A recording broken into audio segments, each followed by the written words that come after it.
जय माताजी दोस्तों, स्वागत है तमारू कीकू रेसिपी में। तो आज आपणे एकदम बजार में मळे तेवा पोचारू जेवा नायलोन खमण बनावीशुं। तो आज आपणे नायलोन खमण बनावीशुं। एकदम पोचा अने जाळीदार आपणे नायलोन खमण बनाववाना छीए। तेना माटे मैं अहींया 1 कप जेटलो झीणो चणानो लोट आवे ते लीधेलो छे। तो हवे लोटने आपणे चाळी लईशुं।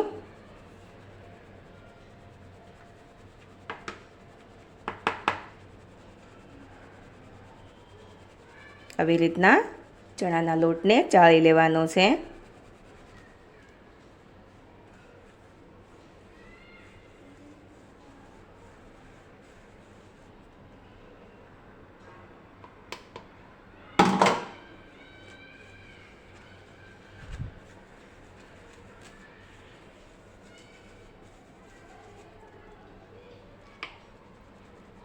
તો આપણે ચણાના લોટને ચાળી લીધો છે।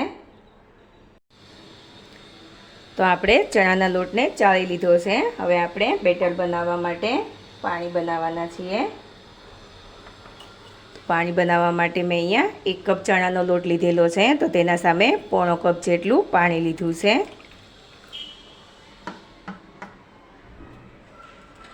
હવે આપણે તેમાં આ 1 નાની ચમચી જેટલા લીંબુના ફૂલ આવે તે લીધેલા છે।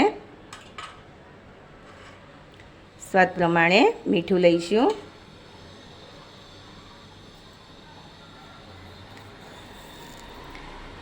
अने आपणे आ 4 चमची जेटली खांड लेवानी छे।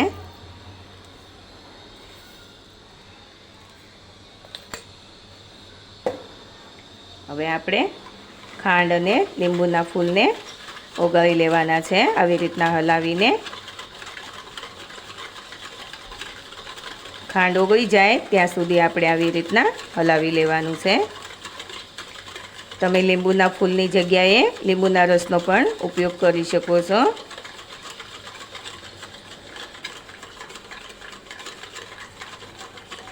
લીંબુનો રસ લેવો હોય તો તમે 2 ચમચી જેટલો લીંબુનો રસ લઈ શકો છો। પણ લીંબુના ફૂલ એડ કરવાથી આપણા ખમણ એકદમ બજારમાં મળે તેવા પોચા અને જાળીદાર બને છે। तो आपणी खांड अने લીંબુના फूल ओगળી गया है, एकदम पानी में मिक्स थई गया है। हवे आपणे तेनुं बेटर बनावीशुं।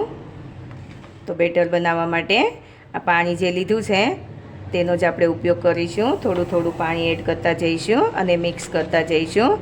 एकदम गांठा वगरनुं आपणे बेटर तैयार करवानुं छे।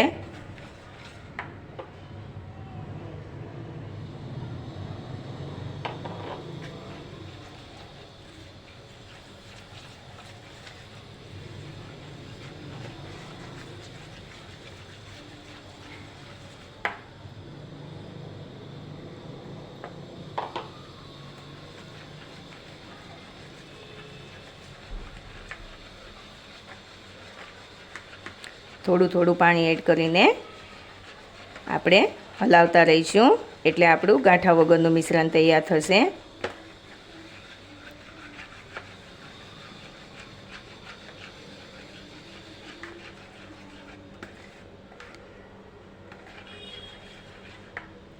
હજી આપણે થોડા પાણીની જરૂર પડશે।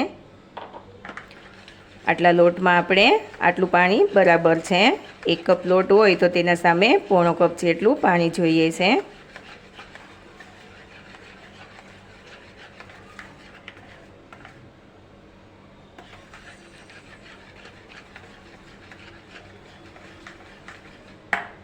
હજી આપણે આ પાણી વધ્યું છે તે એડ કરી દઈશું।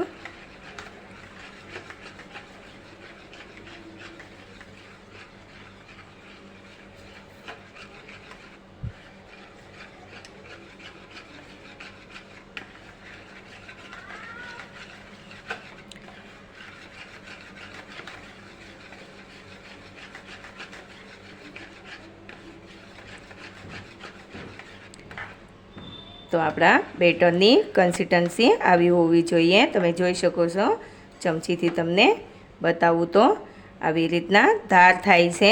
आवी धार थाय तेवुं आपणुं बेटर होवुं जोईए। આપણે ઢોકળા માટે થોડું જાડું બેટર રાખતા હોઈએ છીએ, પણ આ નાયલોન ખમણ માટે આવું પતલું બેટર બનાવવાનું છે. અને ચમચીની પાછળની સાઈડ જોઈએ તો આવી રીતના કોટ થઈ જાય છે અને આવી રીતના ધાર થાય છે. તો આવું બેટર બરાબર છે. હવે આ બેટરને આપણે એકદમ એક જ દિશામાં આવી રીતના હલાવી લઈશું. 3 થી 4 મિનિટ માટે આવી રીતના હલાવવાનું છે.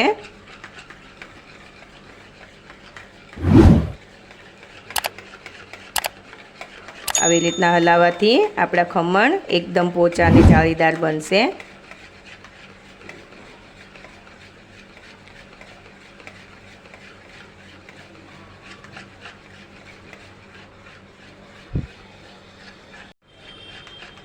તો આપણે મિશ્રણને બરાબર હલાવી લીધું છે. તો હવે આપણે તેમાં 1 ચમચી જેટલું તેલ એડ કરીશું. તેલ એડ કરીને પણ આપણે બરાબર મિક્સ કરી લઈશું.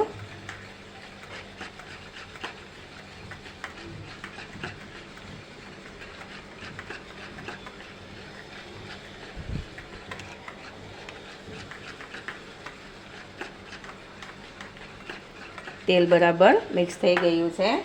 હવે આપણે તેમાં બેકિંગ સોડા એડ કરીશું અને તેને બરાબર મિક્સ કરી લઈશું. બેકિંગ સોડા એડ કરીશું એટલે આપણા બેટરનો કલર એકદમ લાઇટ કલર થઈ જશે. તમે જોઈ શકો છો. અને બેટર આપણું ફૂલી ગયું છે.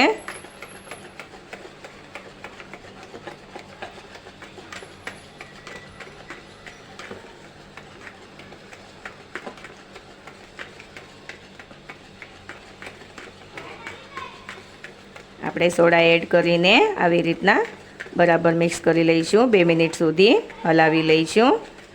તમે સોડાની જગ્યાએ ઈનો પણ લઈ શકો છો. તો જોઈ શકો છો આપણું બેટર એકદમ ફૂલી ગયું છે. હવે આપણે આના ખમણ બનાવી લઈશું. તો ખમણ બનાવવા માટે મેં અહીંયા કઢાઈમાં પાણી ગરમ કરવા રાખી દીધું છે. તેમાં આપણે આવું સ્ટેન્ડ મૂકી દઈશું અને આ એક લીંબુનું છોતરું મૂકી દઈશું એટલે આપણી કઢાઈ કાળી ન પડે તેટલા માટે. તે પાણીને આપણે ઢાંકીને થોડું ગરમ કરી લઈશું. તો આપણું પાણી ગરમ થાય છે ત્યાં સુધી આપણે ખમણ બાફવા માટે આવી એક પ્લેટ તૈયાર કરી લઈશું. તેમાં આવી રીતના મેં તેલ લગાવી દીધું છે અને બધી બાજુથી ગ્રીસ કરી લીધું છે. આપણે જોઈ લઈએ આપણું પાણી ગરમ થઈ ગયું છે. હવે આપણે તેમાં પ્લેટ મૂકી દઈશું. આવી ઊંડી કોઈ પણ ડીશ લેવાની છે. આપણા ખમણ ફૂલ છે એટલે તેને વધારે જગ્યા જોઈશે. એટલા માટે આવી રીતના ઊંડું વાસણ લેવાનું છે.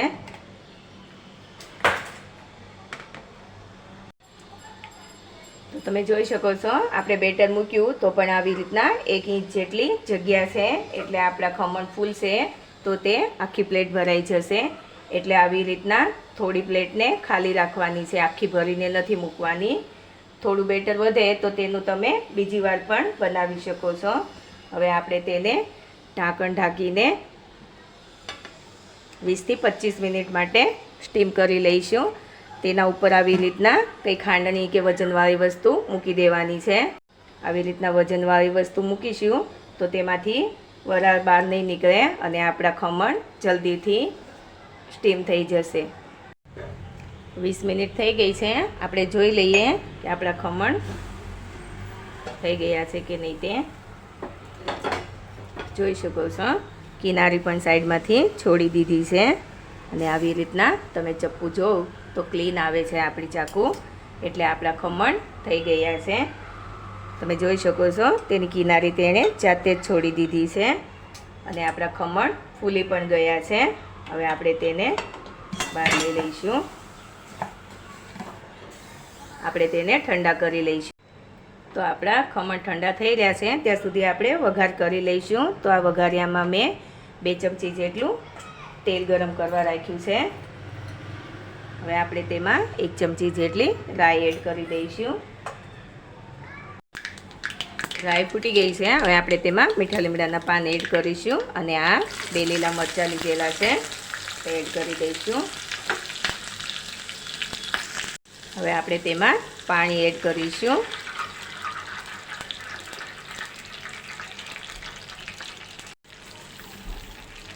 હવે તેમાં 2 ચમચી જેટલી ખાંડ એડ કરીશું.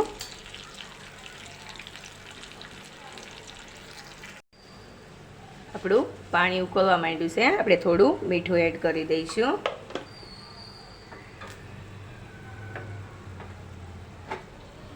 થોડીવાર માટે આપણે પાણીને ઉકાળી લેવાનું છે.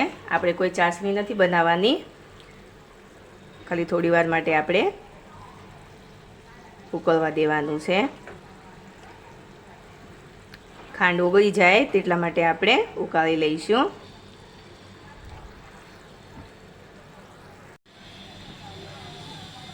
તો હવે આપણો વઘાર તૈયાર થઈ ગયો છે. હવે આપણે વઘારને થોડો ઠંડો કરી લઈશું. તો હવે આપણે ખમણને કટ કરી લઈશું. તમે જોઈ શકો છો ઉપરથી જ સરસ આપણી ખમણમાં જાળી પડેલી દેખાય છે. આવી રીતના આપણે ખમણને કટ કરી લઈશું.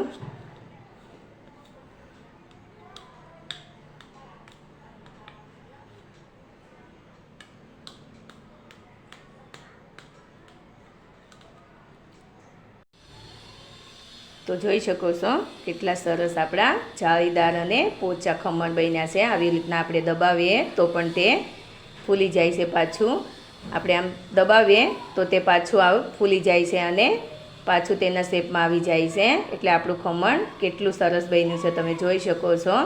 તો આવી રીતના તમે ખમણ બનાવો તો તમારા ખમણ પહેલી વારમાં જ સરસ બનશે. હવે આપણે તેના ઉપર વઘાર રેડીશું. જે આપણે આ વઘાર બનાવ્યો છે તે વઘાર આપણે આના ઉપર રેડવાનો છે. આવી રીતના થોડી થોડી જગ્યા કરી લઈશું ખમણમાં, એટલે અંદર સુધી વઘાર આપણો જાય, બધા ખમણમાં વઘાર લાગી જાય એટલે આપણે થોડી જગ્યા કરી લઈશું. હવે આપણે તેમાં આ વઘાર રેડી દઈશું બધી બાજુ.